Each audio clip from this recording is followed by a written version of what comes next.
Yazi le ngoma lokhu yaphuma nge-9 August 2023. Okusho ukuthi le ngoma inezinyanga eziwu-17 lokhu yaphuma.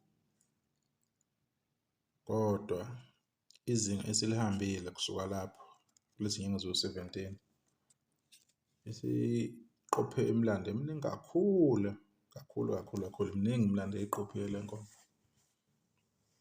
In terms of ama-gold plugs, platinum, multi-platinum, yawona ne-record of the year kuma-SAMA 30.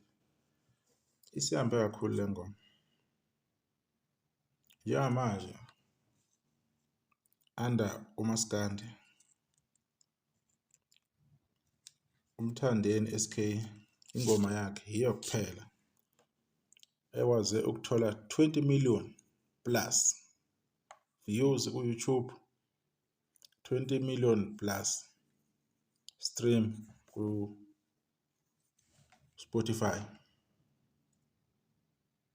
Yiyo kuphela ingoma ekwazi ukuthi yenze kanjalo.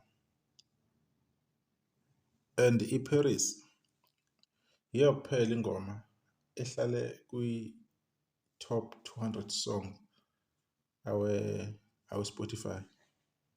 Lamaculo awu-200 eSouth Africa lahamba phambili if uyi-check i-list. Nakhona futhi i-top 50 leyo ngoma leyo. Kuleyo 200 songs uma ubala 50 kuya phansi-ke uyayithola-ke lapho. Ijike nako number 4, number 5 kuleyo top 200 iphinde yehle kancane. The way esayibambe ngakhona ku-Spotify. Le ngoma yasebenza kakhulu. Amandla ayo ayayibonakalisa ukuthi kule 17 months eyedlule futhi wangekhona ukuthi wakumlilo amaphepha isikhathi ifika. Nakho phela isasekhona namanje isaqhubeka. So le ngoma le yasebenza kakhulu. Abantu bayithanda. Unfortunately when it comes to voting, ukhuzini ayuthathanga number 1. Kodwa online abantu bayistreame kakhulu le ngoma. Ku-YouTube nje ina more than 27 million views, YouTube alone. Spotify more than 20 million streams. And isazoqhubeka iphakame le ngoma. Hayi sekuphelile. Lawo ma-calculations it doesn't mean aphela lapho. Asazoqhubeka, isazophinda yenze futhi more.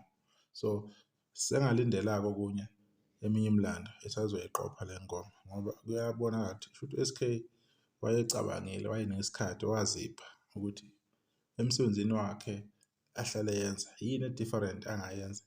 Kulokhu yini azohluka ngayo.